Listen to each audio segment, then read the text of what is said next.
June 11th, 1962, 8:00 a.m. A sharp wind sends San Francisco Bay's ice water swirling, a seemingly fresh and despair-tainted odor in its wake. And while the sun struggles to cut through a blanket of solid cloud, the stark silhouette of Alcatraz Federal Penitentiary stands waiting in front of it, a castle-top island tower that is iconic in evoking an escapability and oppressive rule. Behind walls as solid as concrete and razor wire, lines of menacing guard towers stand sentinel, their watchful eyes surveying every inch of the prison yard. However, that illusion of invulnerable security is going to be shattered by an escape that will leave its mark in the annals of criminal legend. Deeper within the maze-like corridors of the prison, cell blocks open like a dark underworld of abandoned hopes and muted dreams.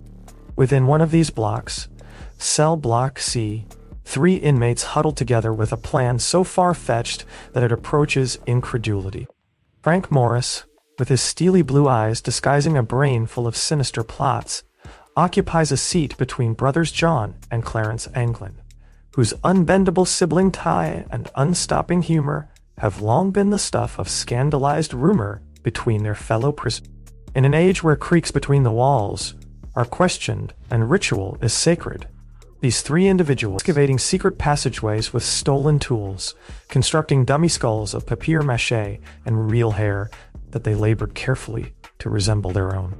Under the cover of darkness after midnight, when the cold halo of cell bars resounds along halls, they catch glimpses of each other fleetingly and wordlessly plotting in each other's direction, knowing that every oozing moment carries with it peril.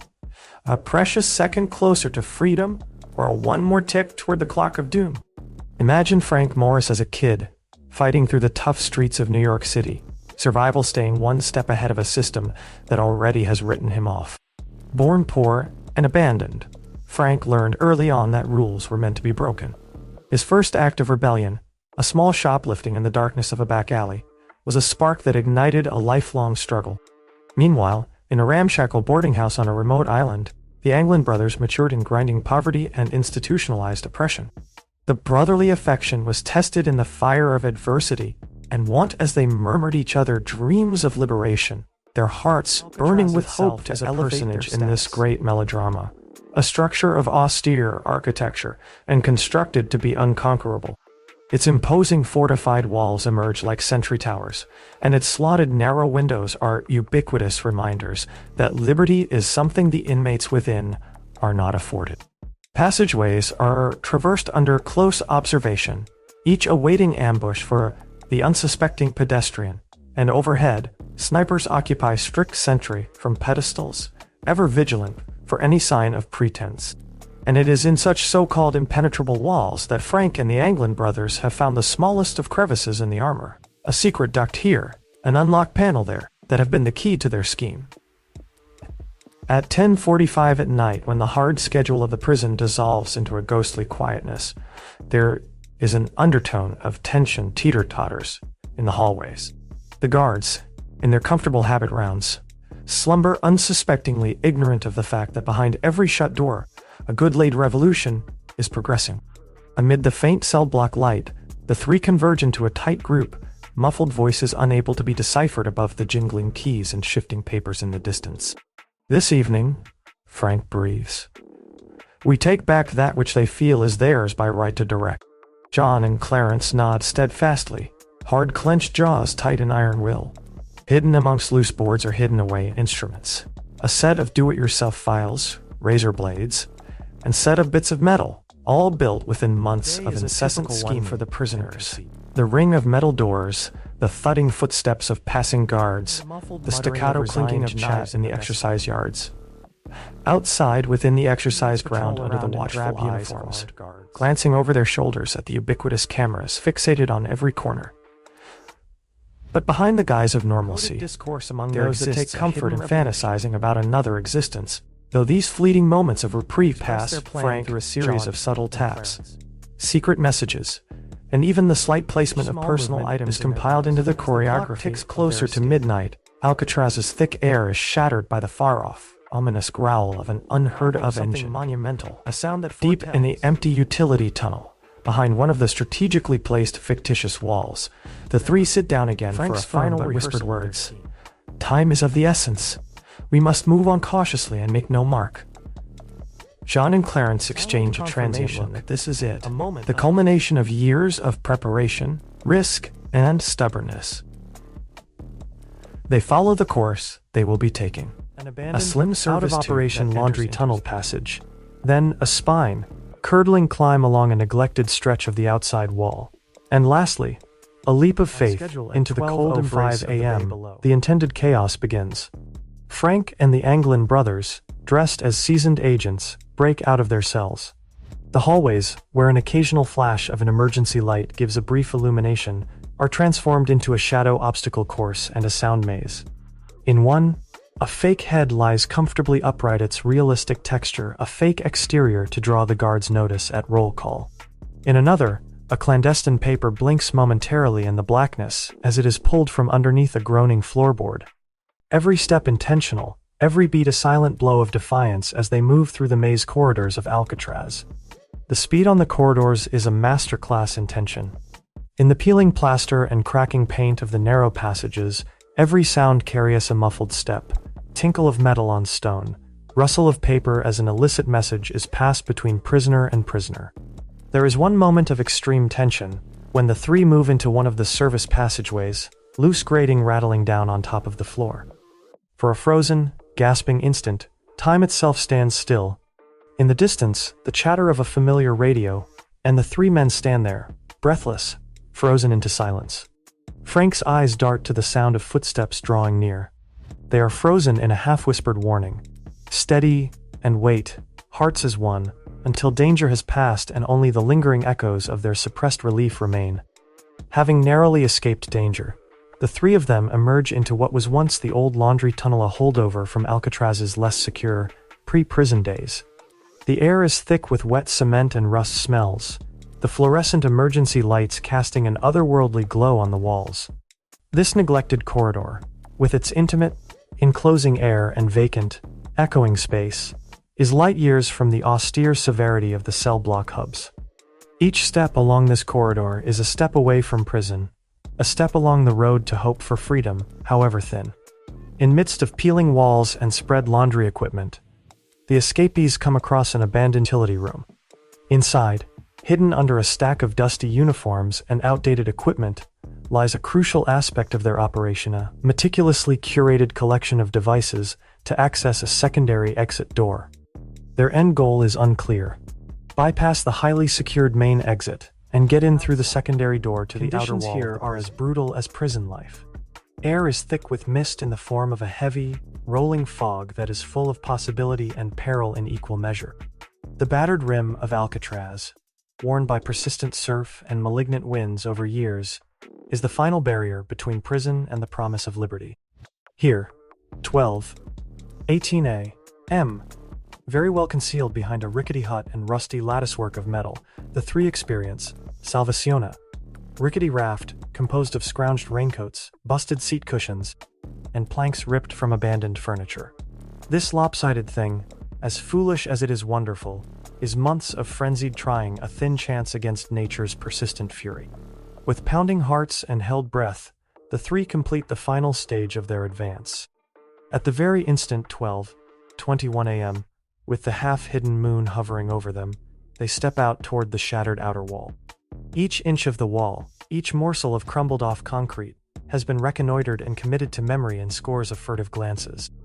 With acrobat-like confidence, and men who have no defeat to suffer setting their will upon it, they begin their ascent up the glistening, oil-slicked ledge. The tension is nearly unbearable. One step, a nerve-tingling gamble of balance or triumph, or plummeting death from falling. For what is eternally climb higher, muffled cries, and grunting a hum in the air, rigidly stiff under the jolt of their own heartbeats. When finally they break out onto the line of no return. Wall, which contains a window of freedom, the moment of judgment is at hand. In one last, simultaneous leap, they fall into the cold, rage-implacable enemy. It pounds them on every side, with a tempest of thousand waves, with icy arms, bent on extinguishing the last tendrils of life. Frank, John and Clarence are faced with a point where every combat with the unruly current becomes a fight between life and death. The ice encases their bodies, the cold seeping into their very bones, but their soul is aflame with the smothering force of the bay, something almost like a primeval, elemental struggle between man's spirit and nature's dominance. Paddling the distance to a far-off buoy, a solitary guardian in an ocean of uncertainty. Their bodies shake with cold and exhaustion. The staccato splosh of their progress, punctuated by scraping gasps tolling through the water, is a triumph of will over their desire to live, escape, and feel a lost freedom from a system which wants to shatter the human heart. Under the foamy surface of the bay, the world is a whirlpool of wreckage and calm. The three fight through whirlpools of churning water and ice water islands. Each step, a step of caution, with the ferocity of nature. In the storm, there is a noise. A low metallic lights cutting through fog starts to close in. Frank is focusing intently. His mind has to stay in even time not to get caught. Go on, he commands, talking almost over the sound of running current. And so they row and row, as far as it appears, against the boundless tide of water, their arms weary by labor and braced in readiness to find strength in them. In this underground ballet, the three truth that with each row, each struggle for breath, they draw one step closer, freedom along the curve, just beyond Penal Colony Island's next line of horizon. Prisoners vanish at Alcatraz, with an eerie threne of its most infamous inmates, causing terror throughout the command center. Guards scream through the twisting maze of corridors. In an instant of chaos, radios providing sharp orders. There's just one guard reclining there, monitoring jittery security camera monitors. His eyes wide with saucer-like shape when he realizes that dummy heads of the cells are not the only dwellers within. There is a creeping fear, a fear because even the strongest of strong points will have its weaknesses. And tonight's weaknesses were proved. With wailing of sirens and staccato tooting of command ringing down corridors, coarse reality has worked at least temporarily. Amidst pandemonium in the control room, there are speculations galore. The drowned men who had nearly drowned in the frozen sea is rumored by some of the officers. Others try to picture themselves lost amidst the uncertainty of the bay and leaving behind nothing but the depositions to their adventurism. Frank Morris's existence, prior to incarceration at Alcatraz, which had earned him nothing but the flavor of defeat. A New York City street product, he had come to decipher the secret language of his world, the flash in a storefront window, the grunt of rage from a jammed tenement, and render it a viable technique for survival. Every small infraction, every moment of defiance, was one move forward to some ultimate end, a master plan for an escape that would finally destroy the brothers had been tempered in adversity. Their early life had been an existence of the never-ending cycle of poverty and crushing burden of abandonment by society, and they formed an unconquerable will to rise above the station in life at which they began. They spoke in a lexicon of revolt, a lexicon of signs, symbols, and covert codes not deciphered by many other individuals. Inside the icy walls of Alcatraz, where a single mistake would be suicidal for freedom, these two brothers, freedom as real as the cold metal encasing their cell bars. However black the escape may be, routine within Alcatraz is otherwise. The mess halls echo with clinking knives and spoons, and the muted thud of heavy words buried under resignation and hope for rebellion. In the yards, the prisoners congregate in circles of whispered conspiracies and wordless rebellions, their eyes holding within them an ambition to be free. Every guard patrol, every ritual search, is a reminder, unspoken but insidious, that beyond these walls, with every passing second, every stolen moment, moments the prisoners will one day steal back. The corner of the yard is where an old convict recounts failed escape plots, a web of fact and legend spun across years. His rasping, grizzled tone, punctuated with determination, tells of daring break-ins and savage miracles of survival, sunbright days, when hope burns like a beacon on some distant horizon. Alcatraz is no prison to him, but a living monument to the unconquerable human spirit, a fortress, for all its iron legend, which never has contained within its walls the seeds of revolt. As dusk begins to fall, the three fugitives reach the point of no return. In the curving pipes of the gas, in empty corridors, the three share their final moments together before they set out into freedom, of gravity and determination. Every minute, every sacrifice builds up to this one moment. We have to suspend disbelief and believe in ourselves. And in the gentle burden of a prophecy, they call out through the strangling walls, releasing a tangible energy near to, hanging on strongly enough to span the strangling silence of the prison. The minutes tick by heartbeats. With each passing moment, tension wind tighter. The corridors thrum, who have dared to dream. Across the streets, mist filters in thicker, the bays crack more deadly by the second. But safe in their underground burrow, the three are living testaments to man's ingenuity, a spark of rebellion in hell-bent institution, hell-bent on killing the very breath of freedom. And at precisely 12:21 a.m., The faint moonlight piercing through the mist, the final section of the break is begun. The three travel together. They drive themselves through a thin service pipe, a pipe not large enough for an individual man to stand erect in, tortuous, serpentine curves, and bends traveled by mature prudence, forged of many practiced considerations and in each protest of metal, each vibrating interval, each threatening, calling forth fear of what is to happen next, they remember that they are in danger, but must escape, overmastering and whole, moves them. The duct directly out onto the exterior wall. Along it Alcatraz's shape looms in all its windswept. A salt-crusted centuries-battered wall, a surface etched by the waves' unremitting hammering. Progressing along, the three arrive at the final barrier, a narrow ledge clinging to the exterior wall. The far-off, muffled ringing of the alarms, and the far-off whispers of panicked breaths ring down the concrete. But they're beyond that now. Frank finds the ledge. Climbing is a brutal mixture of fear and adrenaline. Frank's fists sunk deep in the hard, blank expanse. They follow the Anglin brothers in a wild rush of thrashing, their eyes locked on the small. The only noise is the broken breathing of the breakaways, and the far-off, half-remembered thunder of one final ecstatic leap. They leave the security of the ledge and plunge into the chilled depths. The world is turned upside down and remolded into a merciless onslaught of icy like a wet steel fist.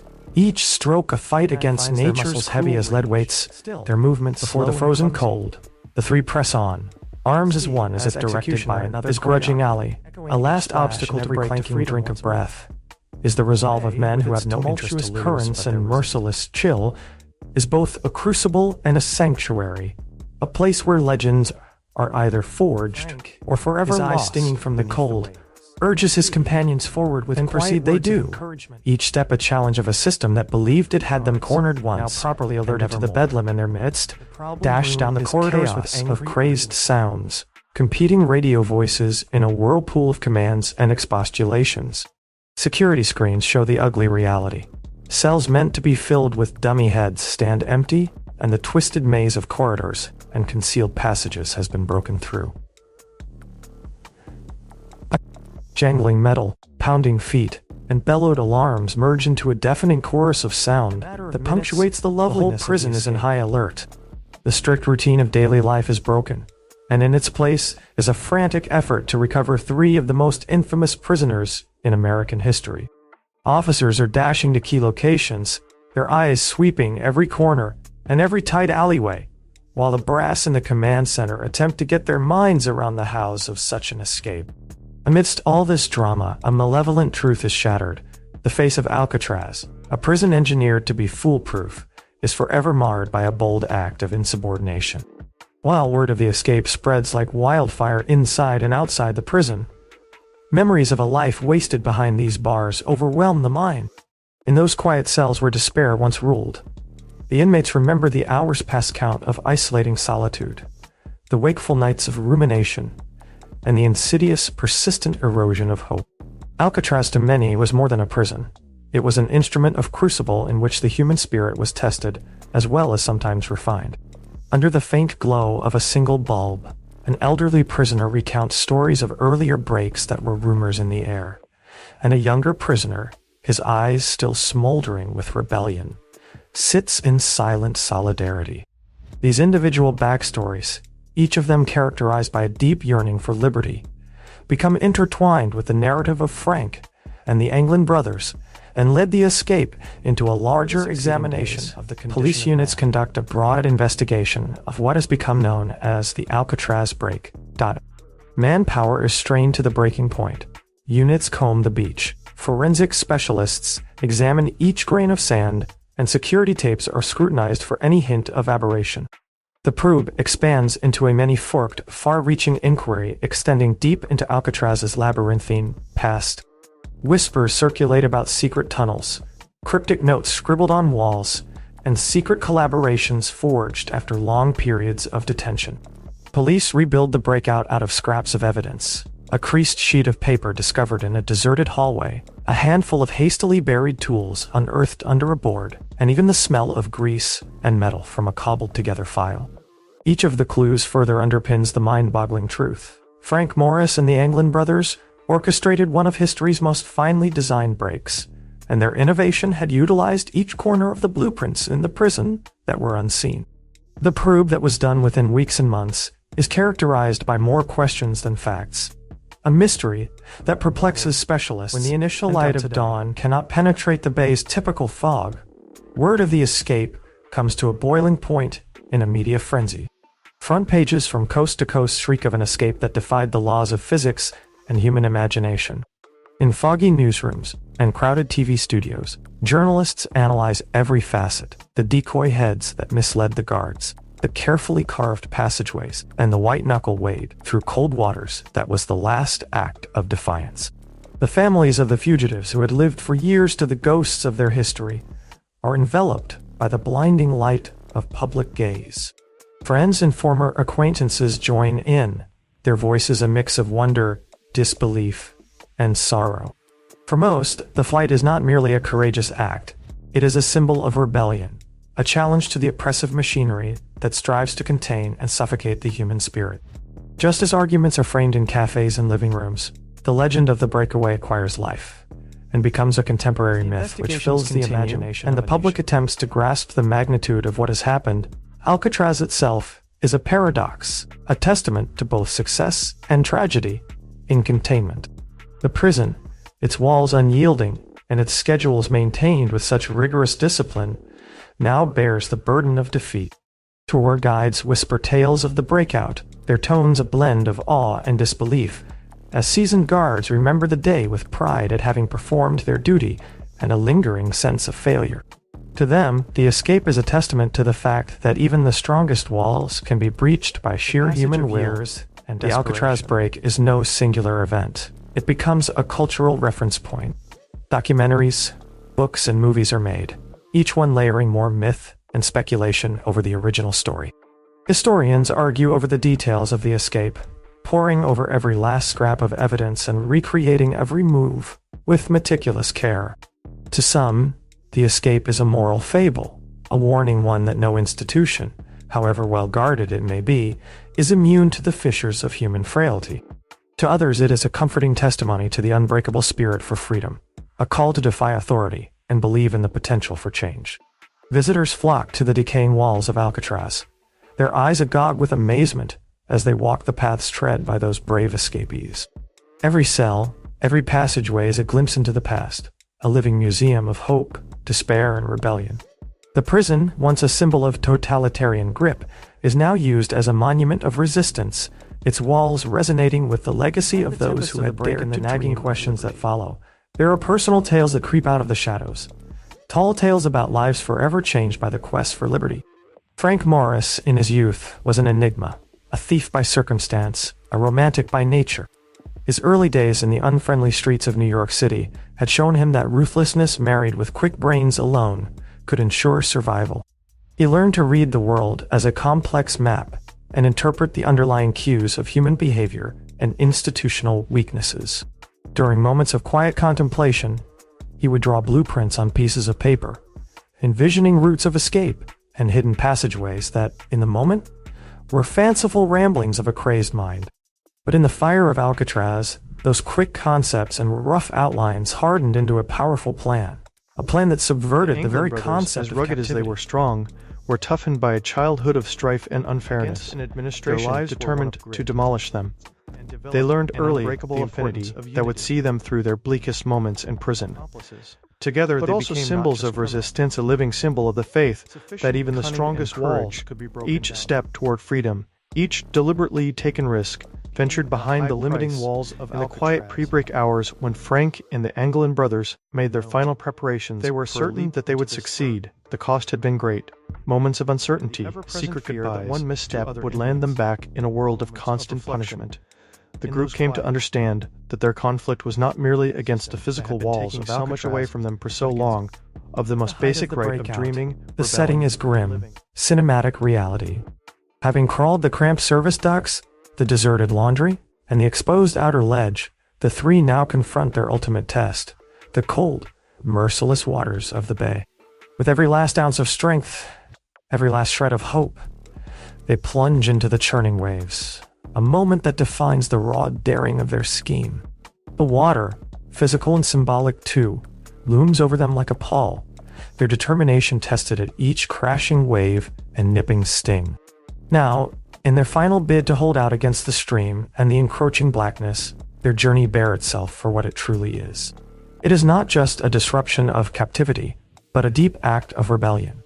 A statement that even when confronted with seemingly insurmountable obstacles, the human spirit can rage, resist, and finally fight for freedom.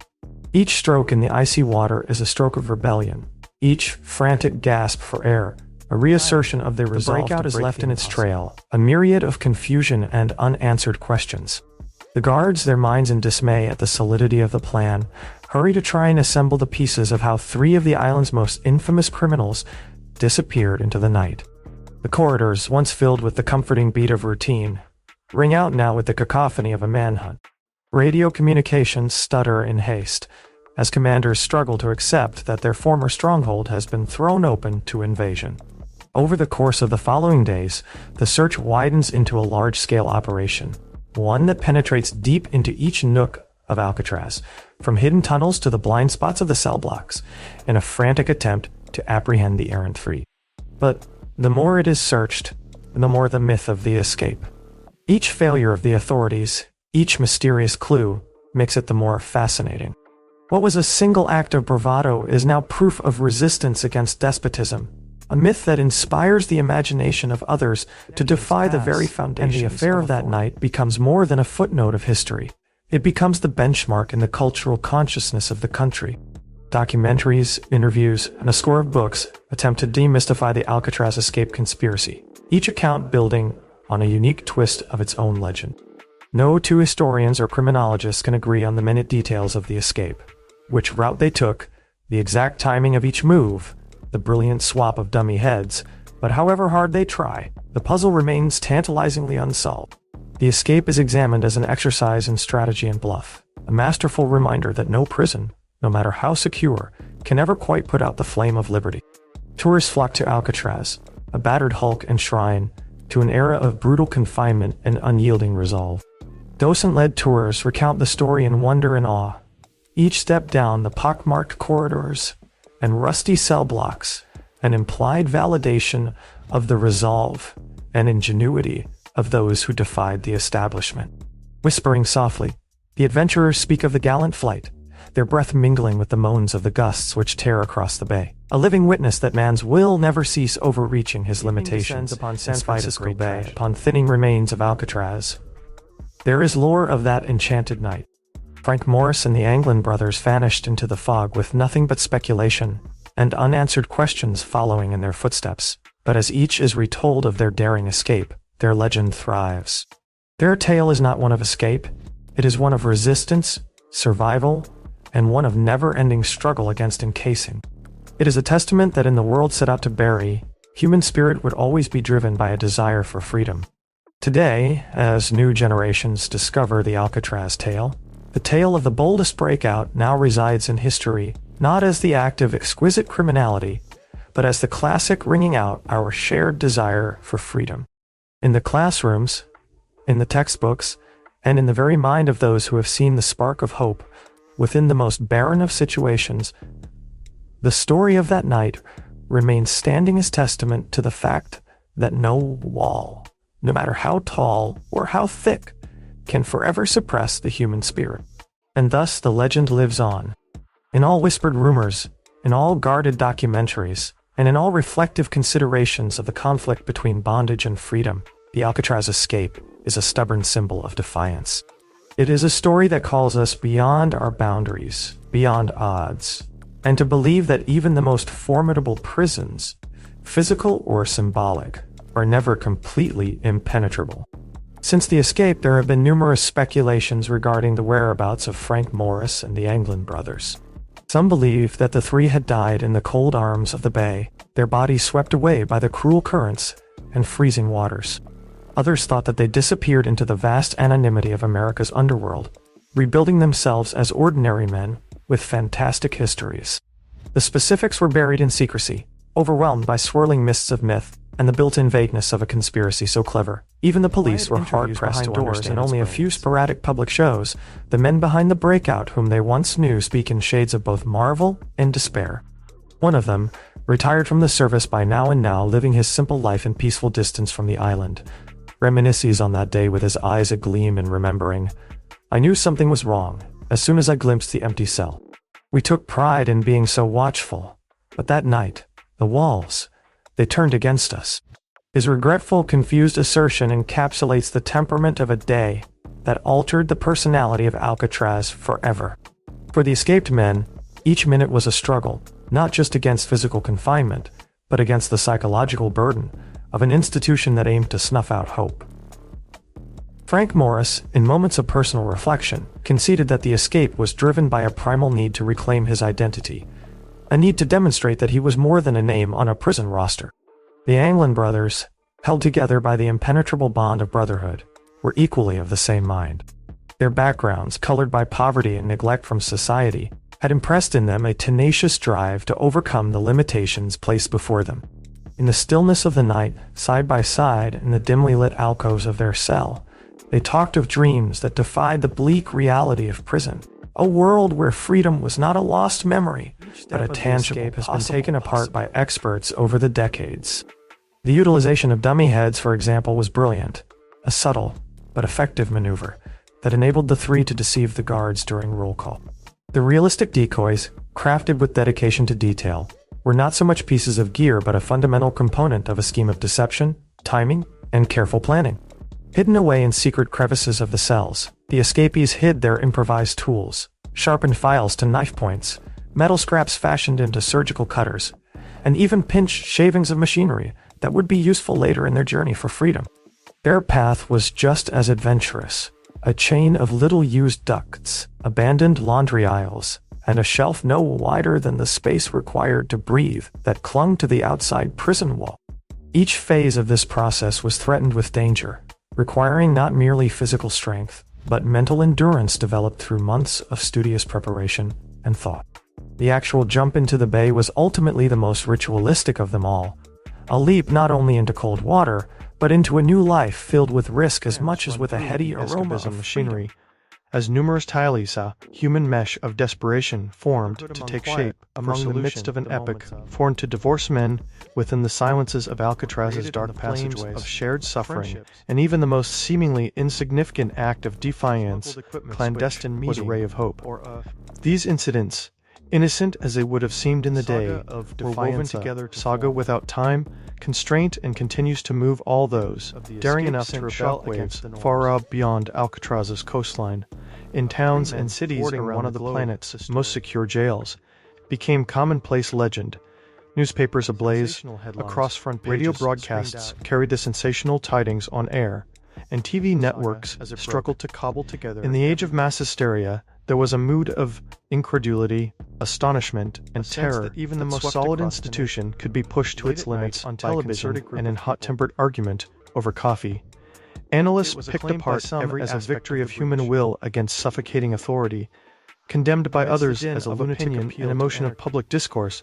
One thing was certain: the Alcatraz escape had irreversibly with its impact being felt in the world as a testament to the unconquerable human spirit. Historians study history books, piecing together testimony from ex-prisoners and guards. Writers and filmmakers recreate the tryst in fictionalized extremes.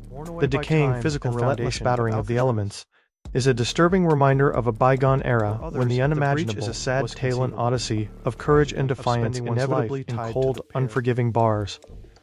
In low-keyed arguments of prison reformers is classically defined as a turning point that revealed the inherent faultiness of an isolation. It is an expression of hope that no matter how impenetrable the walls is an irreparable force that can never be of that evening is related. One is left with a lingering pang. It is not a story of criminal mastermind or an act of defiance. It is the voice of tireless seeking of freedom, the unbroken will to escape that will not be silenced. Frank Morris and the Anglin brothers, in their cautious risk and unbroken will, every glimmer of individuality and hope in those silent moments over the vacant desolation of Alcatraz and churning waves of the bay. One cannot help but ask, at what cost any risk, any sacrifice was progress on the rebuilding of a lost hard system? Their journey is a testament to the will that, even in the midst of the darkest of atmospheres, albeit in flashes of defiance that continue to inspire generations afterwards. And now, as new arrivals, the tale of that mythical escape is told in a mixture of wonder and piety. To one evening, H. a voice when the witnesses improbable happened. testified. An evening free men transcended the inevitable and wrote Theirs is a themselves into history history that has sustained not only within prison break history, but in the imagination of a people unwilling to believe freedom and in moments of contemplation. The tale of Frank Morris and the Anglin brothers serves the indomitable human spirit to be free. A tale which defies easy classification, neither once a paean but instead a complex tale that challenges us to deal with the native contradictions quietly break over Alcatraz's rocky shoreline, and fog creeps in once again. The legend persists, testament to man's ingenuity at its best, and to man's eternal quest for a life without the shackles of tyranny